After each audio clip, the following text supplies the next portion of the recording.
The Adventure of the Copper Beeches.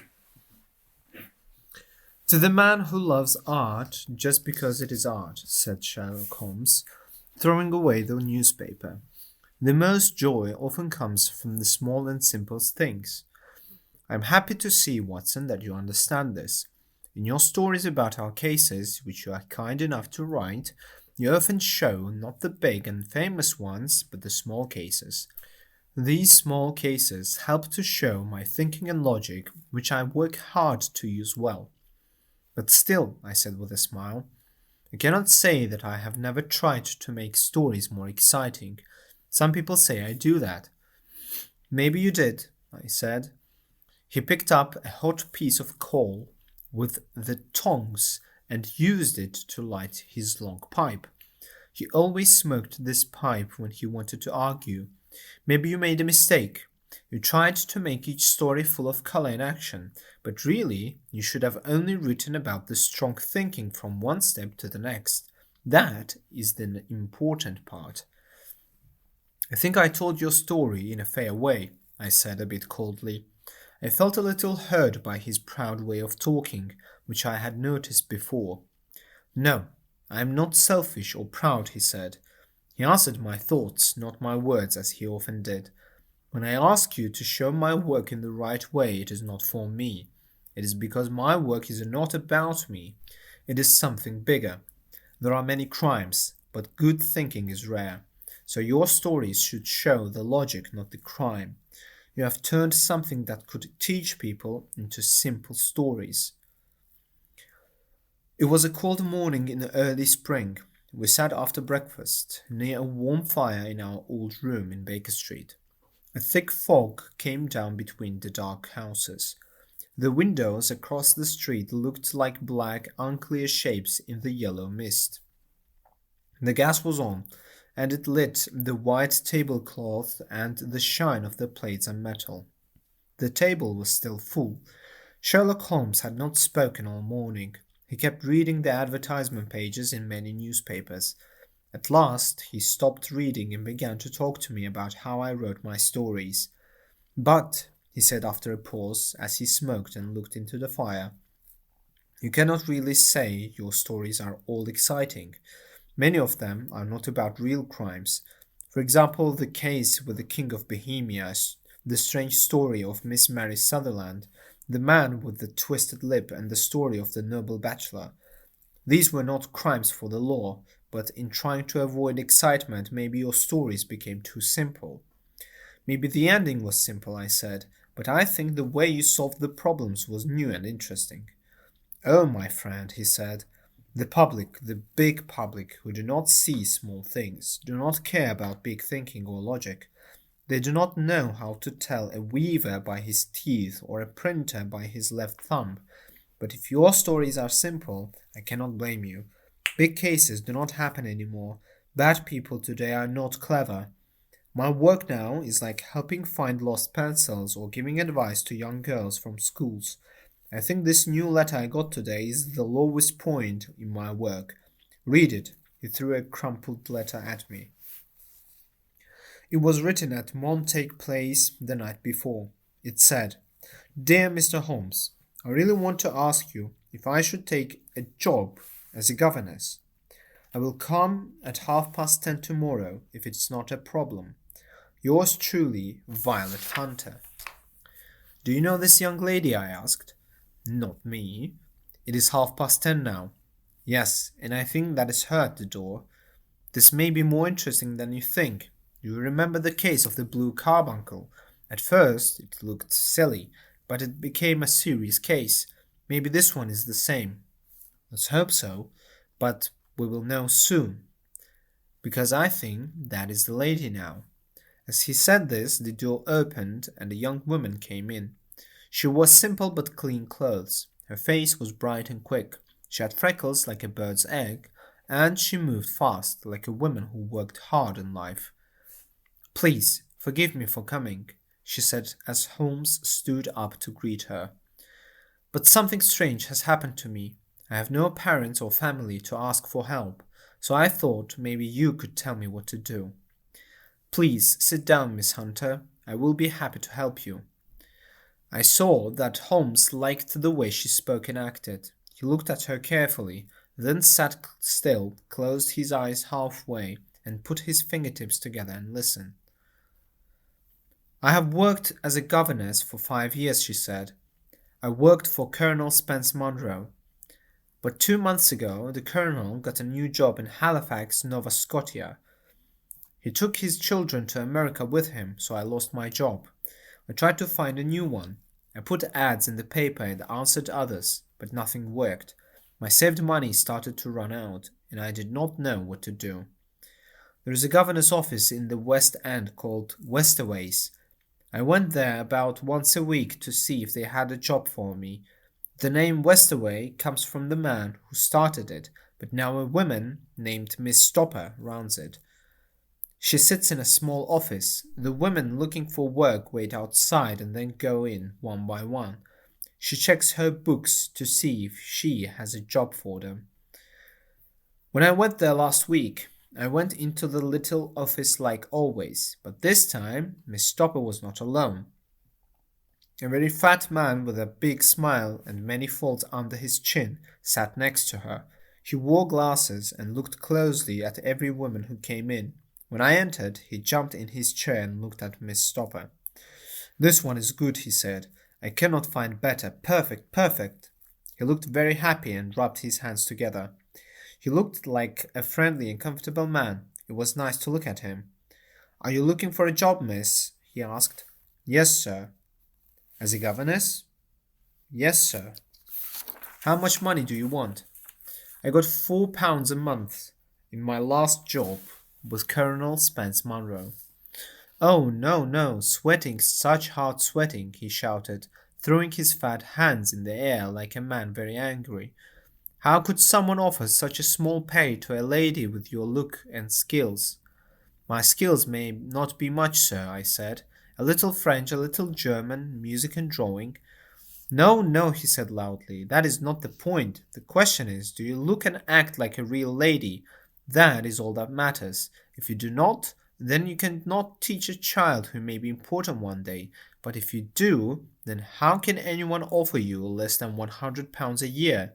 With me, madam, your pay would start at £100 a year." You can imagine, Mr. Holmes, that for me, with no money, that offer seemed too good to be true. The man, maybe seeing that I did not believe him, opened his wallet and took out a money note. "I also usually give half of the first year's pay in advance," he said, smiling. His eyes looked like small shiny lines in his fat face. "This helps young ladies pay for travel and clothes." I thought I had never met such a kind and nice man. I had debts, so the money was helpful, but still, something about this was strange, and I wanted to know more before I said yes. "May I ask where you live, sir?" I asked. "Hampshire, a sweet little village, the Copper Beeches, 5 miles past Winchester. It is a beautiful place, my dear young lady, and a very lovely old house." "And my work, sir? I want to know what I must do." "One child, one sweet little boy just 6 years old. Oh, if you saw him killing bugs with his shoe, smack, smack, smack, 3 dead before you could blink." He leaned back and laughed until his eyes nearly disappeared. I was a little surprised at what the child liked to do, but the father's laugh made me think it was maybe a joke. "My only work, then," I asked, "is to care for the child?" "No, no, not only that," he said. "You must also do anything my wife tells you, as long as it is something a lady can do. That is fair, right?" "I would be happy to help where I can." "Good. Now, about clothes.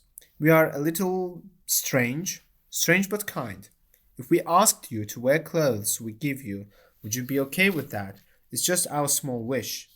"No," I said, surprised at his words. "Or to sit in one place or another that would not upset you?" "Oh, no." "Or to cut your hair very short before coming to us?" I could not believe what I heard. As you can see, Mr. Holmes, my hair is long and has a chestnut color. People say it's pretty. I could not think of cutting it like that. "I'm sorry, but I cannot do that," I said. He had been watching me closely with his little eyes, and when I spoke, I saw a sad look on his face. "I am sorry, but it is very important," he said. "It is my wife's wish, and ladies' wishes must be followed. So you won't cut your hair?" "No, sir, I really cannot," I said firmly. "Oh, very well, then it is finished. That is a pity. You would have been perfect in every other way. Miss Stopper, I shall look at more young ladies." The woman manager had been busy with her papers the whole time. She had said nothing, but now she looked at me with an angry face. I thought maybe she lost a good payment because I said no. "Do you want us to keep your name in our list?" she asked. "Yes, please, Miss Stopper."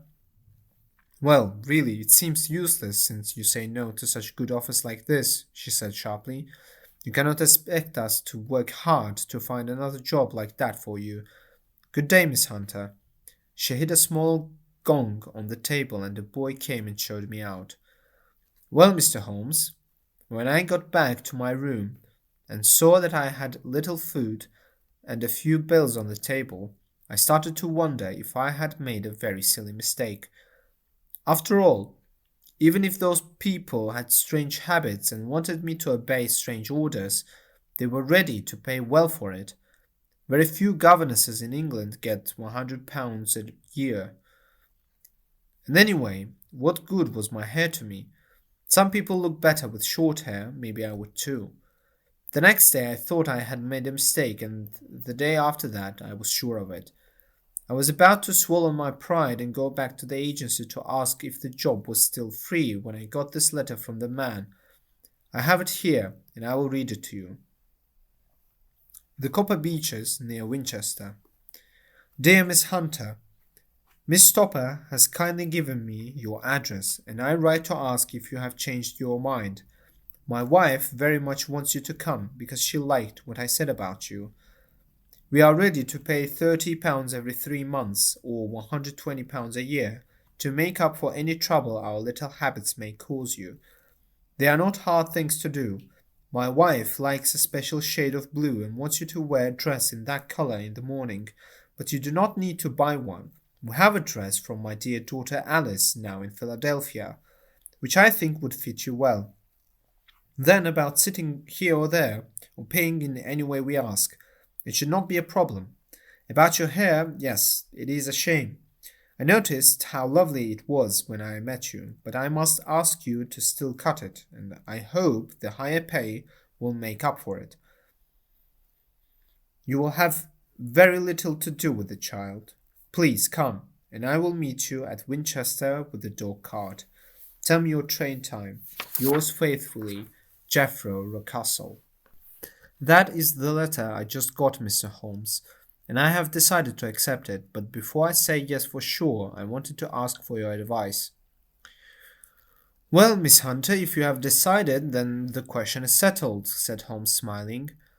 But you don't think I should say no? To be honest, I would not want my own sister to take such a job.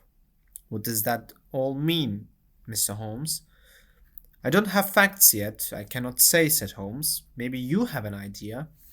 Well, I think there is only one answer.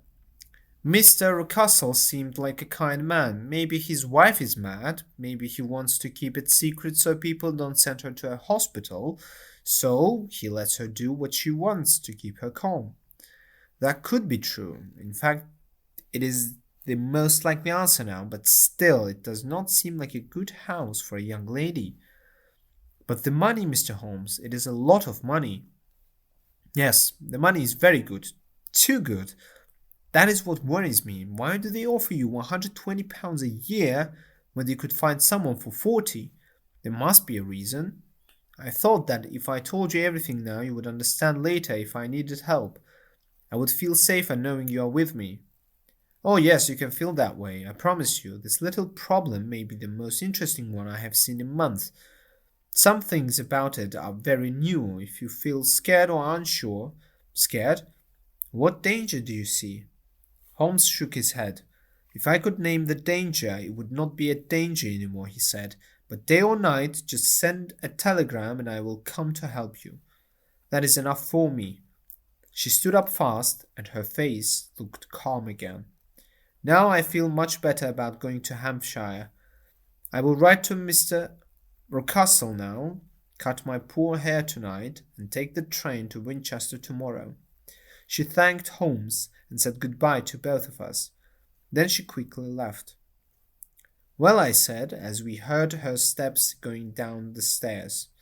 She seemed like a woman who can take care of herself. "And she will need to," said Holmes seriously. "I think we will hear from her very soon." We did not wait long for Holmes's guess to come true. 2 weeks passed. I thought often about her. I wondered what strange things she had found in the house. The high pay, the strange rules, and the easy job all pointed to something very odd. But I could not say if it was just a strange idea or a trick. Was Mr. Rucastle a good man or a bad one? I could not decide. Holmes sat often for a long time, thinking hard, but when I asked him about it, he waved his hand. "Facts, facts, facts," he said. "I cannot work without facts. He always added, "no sister of mine would take such a job." The telegram came one night. I was going to bed, and Holmes was starting one of his long science tests, which he often did all night. I would go to sleep and wake up to find him still bent over his test tubes. He opened the yellow envelope and read the message. Then he gave it to me. "Check the trains in Broadshaw," he said, and went back to his work. The message was short and urgent. "Please be at the Black Swan Hotel at Winchester at midday tomorrow," it said. "Do come. I am at my wits' end. Hunter." "Will you come with me?" Holmes asked, looking up.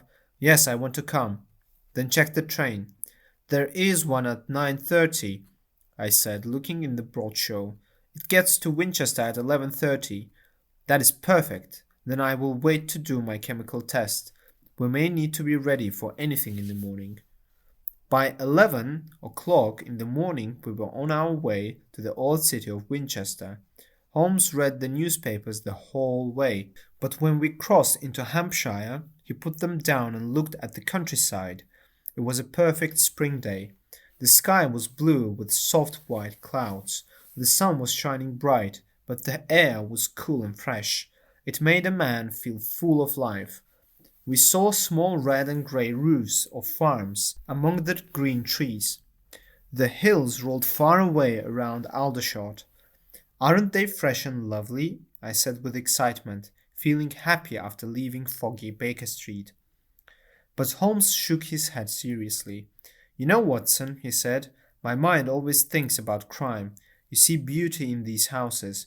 I see how alone they are, and how crimes could happen there with no one knowing." "Heavens," I said, "how could anyone think of crime in such sweet old homes?" "They always make me feel uneasy. In my work I have found that even the worst streets in London are no worse than the peaceful countryside." "You shock me. But it is simple. In cities, people live close. If something bad happens, a child cries or someone is hit, neighbors notice and care. Police are nearby. A small complaint can start a big case, but in these lonely country houses, people live far apart. Many are poor and don't know the law. Think of all the cruel things that can happen for years, and no one ever finds out. If this lady had gone to live in Winchester town, I would not worry, but the 5 miles of countryside are the danger. Still, it's clear she is not in danger herself. No, if she can meet us in Winchester, she can leave the house." "Exactly. She is still free." "Then what is wrong? Can you guess?"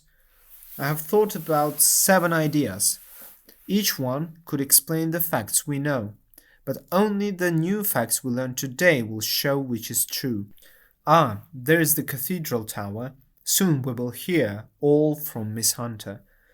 The Black Swan is a well-known hotel on the main street, near the station. There we found the young lady waiting for us. She had taken a sitting room and our lunch was on the table. "I'm so happy you came," she said warmly. "You are both very kind. I don't know what I would do without your advice. Please tell us what happened." "I will. I must speak fast because I promised Mr. Rucastle I would return before 3. I got his permission to come to town this morning, but he doesn't know why I really came." "Please tell everything in order," said Holmes, putting his long legs towards the fire and getting ready to listen. "First, I must say that Mr. and Mrs. Ruckastle have not treated me badly. That is only fair to them, but I do not understand them and I do not feel safe." "What don't you understand?" "The reason they act this way, but I will tell it as it happened. When I came here, Mr. Ruckastle met me and drove me in his cart to the Copper Beeches. It is in a nice place, but the house is not pretty. It is a big square house painted white, but dirty from rain and time. There are trees on 3 sides and a field on the other. The field goes down to the main road, about 100 yards from the front door. The trees around belong to Lord Southerton. The name Copper Beeches comes from some red trees in front of the house. Mr. Ruckastle drove me himself. He was very friendly. That evening he introduced me to his wife and the child. Mr. Holmes, you were wrong about one thing. Mrs. Ruckastle is not mad. She is a quiet woman with a pale face. She is much younger than her husband, maybe 30. He looks about 45. They have been married for about 7 years. He had a daughter from his first wife. She has now gone to Philadelphia. Mr. Ruckastle told me privately that she left because she didn't like her stepmother. She must be at least 20, and I understand that it was not easy for her to live with a young stepmother. Mrs. Ruckastle seemed to me to have no strong mind or strong feelings. She did not make me like or dislike her. She was a quiet person. It was easy to see that she loved her husband and little son very much. Her light grey eyes looked at both of them all the time. She saw what they needed and tried to help. Her husband was kind to her in a loud, rough way. They looked like a happy family, but she had a sad secret. Sometimes she looked deep in thought and very sad. I saw her cry more than once. I thought maybe her child made her sad. He was spoiled and not nice. He was small for his age and had a big head. He was often angry and then quiet and unhappy. He liked to hurt smaller animals. He was good at catching mice, birds, and insects. But I do not want to talk about him. He is not important to my story. "I want all the details," said my friend, "even if you think they are not important." "I will try to tell everything important. The only bad thing about the house was the servants. There were only 2, a man and a woman. The man's name was Toller. He was rough and not polite. His hair and beard were grey. He often smelled of alcohol. Twice he was drunk while I was there, but Mr. Ruckastle did not care. The woman was tall and strong. She had a sour face. She was quiet and not kind. They were not nice people, but I stayed mostly in the nursery in my own room. These rooms were next to each other in one corner of the house. For 2 days after I came to the Copper Beeches, my life was very quiet. On the 3rd day, Mrs. Ruckastle came down after breakfast and whispered to her husband. "Yes," he said to me, "we thank you, Miss Hunter, for cutting your hair for us. I tell you, it does not make you look worse. Now we will see how the blue dress looks on you. You will find it on your bed. Please wear it. We will be very happy." The dress was a special blue color. It was made of good cloth and was beige. But it looked used before. It fit me very well. Mr. and Mrs. Ruckastle were very happy to see me in it. They waited for me in the big living room. The living room was very big. It was at the front of the house. It had 3 tall windows to the floor. A chair was near the middle window, with the back facing the window. They asked me to sit there. Then Mr. Ruckastle walked on the other side of the room and told funny stories. He was very funny. I laughed a lot and got tired, but Mrs. Ruckastle did not smile. She sat with her hands on her lap and looked sad and worried. After about 1 hour, Mr. Ruckastle said it was time to start the day's work. He said I could change my dress and go to little Edward in the nursery. 2 days later, the same thing happened again in the same way. I changed my dress again. I sat in the window again. I laughed a lot again at the funny stories my employer told. He told many stories and told them very well. Then he gave me a yellow book. He moved my chair a little so my shadow would not fall on the book. He asked me to read aloud to him. I read for about 10 minutes. I started in the middle of a chapter. Suddenly, in the middle of a sentence, he told me to stop and to change my dress. You can imagine, Mr. Holmes, how curious I was about the meaning of this strange behavior. They always made sure my face was not to the window. This made me want to see what was behind me. At first, it was impossible, but soon I thought of a plan. My hand mirror was broken, but I had an idea. I hid a piece of glass in my handkerchief. Next time, while I laughed, I put the handkerchief near my eyes. With some care, I saw all that was behind me.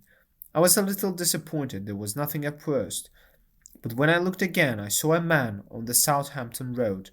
He was small, had a beard, and wore a grey suit. He looked toward me.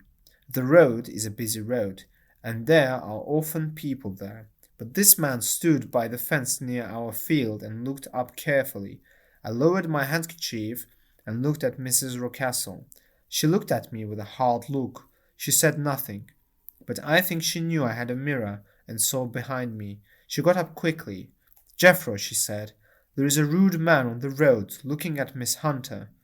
"No friend of yours, Miss Hunter?" he asked. "No, I don't know anyone here." "Oh, no, how rude! Turn around and wave at him to go away." "Maybe it is better to ignore him." "No, no, he might stay here all the time. Turn around and wave him away like this." I did what they told me. At the same time, Mrs. Rucastle closed the window blind. That was a week ago. Since then, I have not sat in the window again. I have not worn the blue dress again. I have not seen the man on the road. "Please continue," said Holmes. "Your story looks very interesting." "I'm afraid it will be a little mixed up. The parts may not seem to connect. On my first day at Copper Beeches, Mr. Rucastle took me to a small building near the kitchen floor. When we got close, I heard a chain rattling and the noise of a big animal moving. "Look here," said Mr. Rucastle, showing me a small opening between two wooden boards. "Isn't it beautiful?" I looked through and saw two shining eyes. I saw a dark shape curled up in the shadows. "Don't be afraid," said my employer, laughing at my surprise. "That is only Carlo, my mastiff dog. I say he is mine, but really old Toller, my horsekeeper, is the only man who can control him. We feed him once a day, and not too much, so he is always very hungry. Toller lets him loose every night, and God help anyone who goes into the garden then. Please do not go over the doorstep at night. It could cost your life." 2 nights later, I looked out of my bedroom window at about 2 o'clock in the morning. The moon was shining brightly. The lawn in front of the house was covered with silver light. It was almost as bright as daytime. I was standing and watching the calm and beautiful scene. Then I saw something moving under the shadow of the copper beeches. When it came into the moonlight, I saw what it was. It was a very big dog. It was as big as a young cow. It had brown fur, hanging cheeks, a black nose, and big bones that you could see.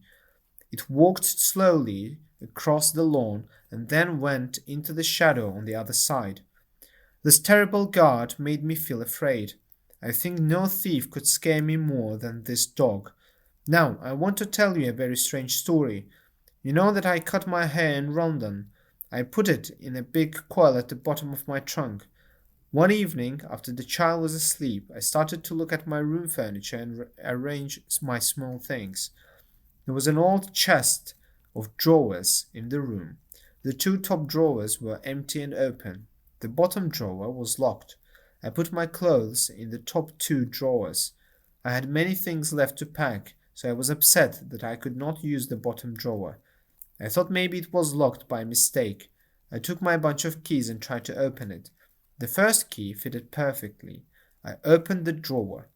There was only one thing inside. I'm sure you would never guess what it was. It was my coil of hair.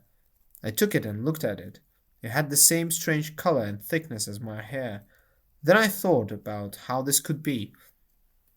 How could my hair be locked in the drawer? My hands were shaking as I opened my trunk and took out my hair from the bottom. I put the two coils together. They were exactly the same. Wasn't that strange? I could not understand what it meant. I put the strange hair back in the drawer. I did not tell the Rucastles about it because I felt I did wrong by opening a locked drawer. I am very careful, as you may have seen, Mr. Holmes. I soon knew the plan of the whole house in my head, but one part of the house did not seem to be lived in. A door near the kitchen door opened to this part. It was always locked. One day, while going upstairs, I met Mr. Rucastle coming out of that door. He had his keys in his hand. He looked very angry and different from the happy man I knew. His cheeks were red, his forehead was wrinkled with anger, and the veins on his head showed his passion. He locked the door and quickly passed me without saying a word or looking at me. This made me curious. When I went for a walk with the child in the garden, I walked near that side of the house. I could see the windows there. There were 4 windows in a row. 3 were just dirty. One window had its shutters closed. They looked empty. As I walked back and forth, looking at the windows, Mr. Rucastle came out to me. He looked happy as usual. "Ah," he said, "do not think I was rude when I passed you without saying anything. I was busy with work." I told him I was not upset. "By the way," I said, "you have many empty rooms upstairs, and one room's shutters are closed." He looked surprised and a little scared. "Photography is one of my hobbies," he said. "I have made a dark room there. What a smart young lady you are! Who would have thought it? Who would believe it?" He said this as a joke, but his eyes were serious. I saw anger and suspicion in his eyes, but no joke. "Well, Mr. Holmes, from the moment I understood that there was something about those rooms that I should not know, I wanted to go there very much. It was not just curiosity, though I have some of that. It was more a feeling of duty, a feeling that I could help if I could see inside. People talk about a woman's instinct. Maybe it was my woman's instinct that made me feel this way. At any rate, I wanted to find a chance to go through that locked door. It was only yesterday that I had the chance. Besides Mr. Rucastle, both Toller and his wife also used these empty rooms. Once I saw Toller carrying a big black linen bag through the door. Lately, he has been drinking a lot. Yesterday evening he was very drunk. When I went upstairs, the key was in the door. I'm sure he left it there.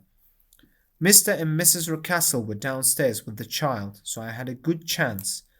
I gently turned the key, opened the door, and went inside. In front of me was a small hallway. It had no wallpaper and no carpet. It turned sharply at the far end. Around the corner were 3 doors in a row. The first and third doors were open. They led to empty rooms, dusty and sad. One room had 2 windows. The other had 1. The windows were very dirty, so the light only came in dimly. The middle door was closed. Across it was one of the wide bars of an iron bed. One end was locked with a padlock on a ring in the wall. The other end was tied with a strong rope. The door itself was locked and the key was not there. This door matched the closed window outside, but I could see some light coming from under the door. There was probably a skylight above. I stood in the hallway and looked at the scary door. I wondered what secret was behind it. Suddenly, I heard footsteps inside. I saw a shadow moving back and forth behind the little light under the door. I felt a mad, wild fear, Mr. Holmes. My nerves broke and I turned and ran. I ran as if something terrible was pulling at my dress. I ran down the hallway, through the door, and right into Mr. Rucastle's arms. He was waiting outside. "So," he said with a smile, "it was you." "I thought so when I saw the door open." "Oh, I am so scared," I said, breathing hard. My dear young lady," he spoke softly and kindly. "What scared you, my dear young lady?" But his voice was a little too gentle. He was trying too hard. I was very careful with him. I was silly to go into the empty part, I said, but it was so quiet and dark there that I was afraid and ran out. It was very still in there. Only that, he said, looking at me closely. What did you think? I asked. Why do you think I locked this door? I don't know, I said. It is to keep people out who should not be there, do you see? He smiled kindly. I'm sure if I had known, well, now you know. And if you ever step over that line again, his smile quickly changed into an angry look. He looked at me like a demon. I'll throw you to the mastiff. I was so scared. I don't know what I did. I think I ran past him into my room. I don't remember anything until I was lying on my bed, shaking all over. Then I thought of you, Mr. Holmes. I could not live there longer without advice. I was afraid of the house, the man, the woman, the servants, and even the child. They were all bad to me. If only I could bring you here, all would be good. Of course I could have run away, but my curiosity was almost as strong as my fear. I decided quickly. I would send you a telegram. I put on my hat and coat, went down to the office half a mile away, then came back feeling much better. I was afraid the dog might be free near the door, but I remembered that Toller had drunk himself unconscious that night. He was the only person who could control the wild dog or set it free. I went inside safely and stayed awake half the night, happy to think I would see you. It was easy to get permission to come to Winchester this morning, but I must be back before 3 o'clock. Mr. and Mrs. Rucastle are going on a visit, and will be away all evening. I have to look after the child. Now, I have told you everything, Mr. Holmes. I hope you can tell me what it all means, and, most of all, what I should do. Holmes and I listened closely to the strange story. My friend now stood up and walked back and forth in the room. His hands were in his pockets. His face was very serious. Is Toller still drunk? He asked. Yes, I heard his wife tell Mrs. Rucastle that she could not control him. That is good. Are the Rucastles going out tonight? Yes. Is there a cellar with a strong lock? Yes, the wine cellar. You have been very brave and sensible, Miss Hunter. Can you do one more thing? I would not ask if I did not think you are special. I will try. What is it? My friend and I will be at the Copper Beeches by 7 o'clock. The Rucastles will be gone, and Toller will be drunk. Only Mrs. Toller could cause trouble. If you send her to the cellar on an errand and lock her inside, it will help us a lot. I will do it. Good. Then we will look closely at the case. There is only one clear explanation. You are there to pretend to be someone else. The real person is locked in that room. I think it is the daughter, Miss Alice Rucastle, who was said to have gone to America. You were chosen because you look like her. Same height, figure, and hair color. Her hair was cut off, maybe because she was sick. That is why your hair was cut too. By chance you found her hair. The man on the road was her friend, maybe her fiancé. He saw you in her dress and thought she was happy and did not want him. The dog is let loose at night to stop him from talking to her. This is clear. The most serious problem is the child's behavior. What does the child have to do with this? I asked. My dear Watson, as a doctor, you learn about a child by looking at their parents. The opposite is also true. I have learned about the parents by studying their children. This child is cruel just for fun. If he got this from his smiling father, as I think, or from his mother, it means bad things for the poor girl they control. I think you are right, Mr. Holmes, our client said. Many things now make sense. Please, let us act quickly to help this poor girl. We must be careful. The man is very clever. We can do nothing until 7 o'clock. Then we will come, and soon we will solve the mystery.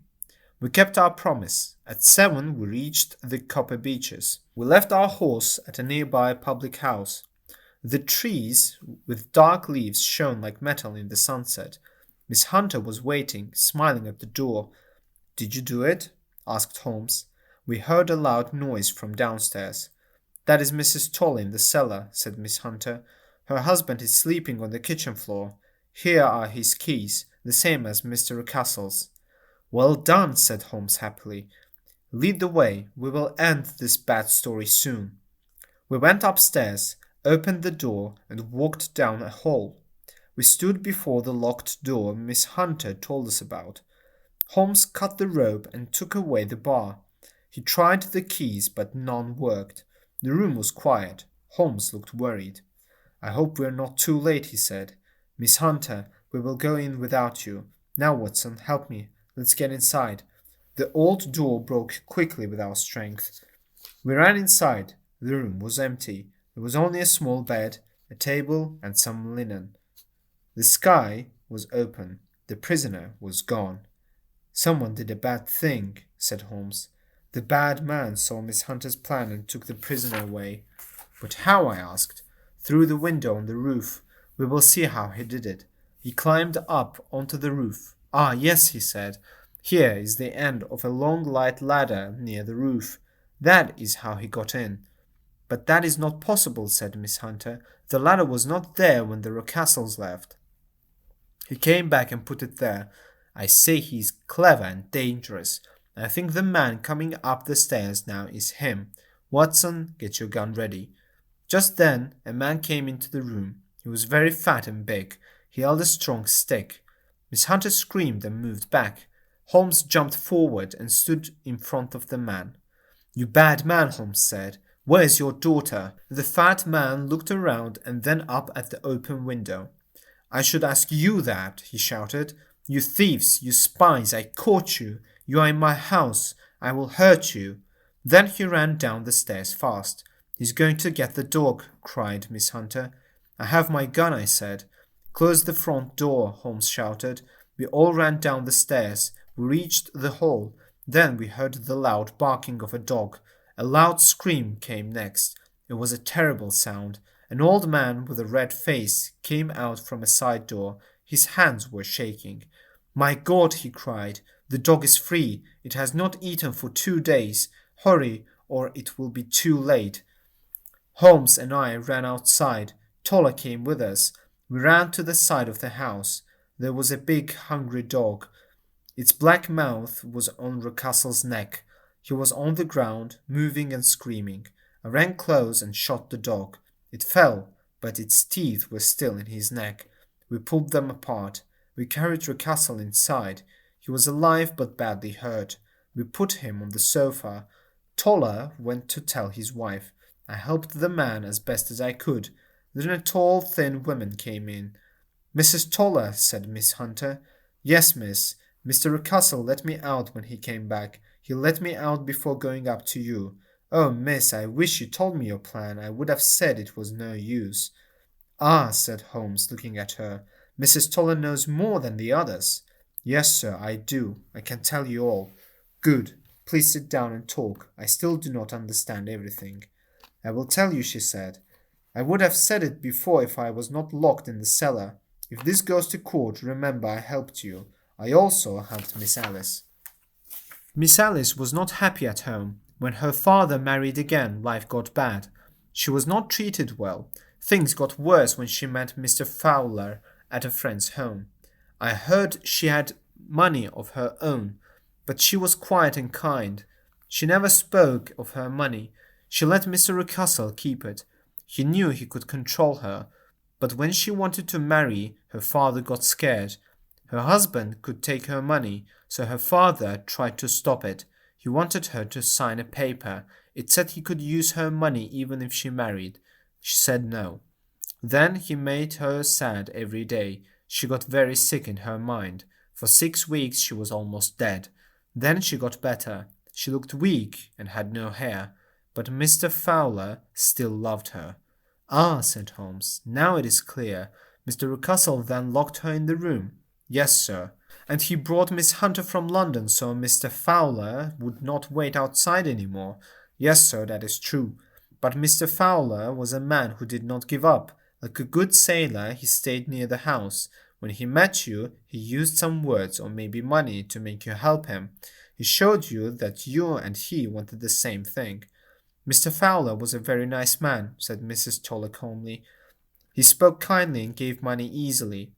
"So he made sure your husband had plenty to drink. He also made sure the ladder was there when your master left the house. That is true, sir. That is what happened. We must say sorry to you, Mrs. Toller, said Holmes. You have explained everything. We were confused, but now we understand. And look, here comes the country doctor and Mrs. Rucastle. So, Watson, I think we should take Miss Hunter back to Winchester. I don't think we should stay here any longer. So, the strange story of the house with the copper beeches ended. Mr. Rucastle lived, but he was not the same. He was a weak man now. His wife took care of him every day. They still live with their old servants. These servants know many things about Mr. Rucastle's past. That may be why he keeps them close. Mr. Fowler and Miss Rucastle got married the next day in Southampton. They had a special paper for it. Mr. Fowler now works for the government on the island of Mauritius. Miss Violet Hunter, who had helped solve the case, did not stay in Holmes's thoughts for long. This made me a little sad. After the case was over, he had no more interest in her, but she is now the head of a private school in Walsall. I hear that she is doing very well there.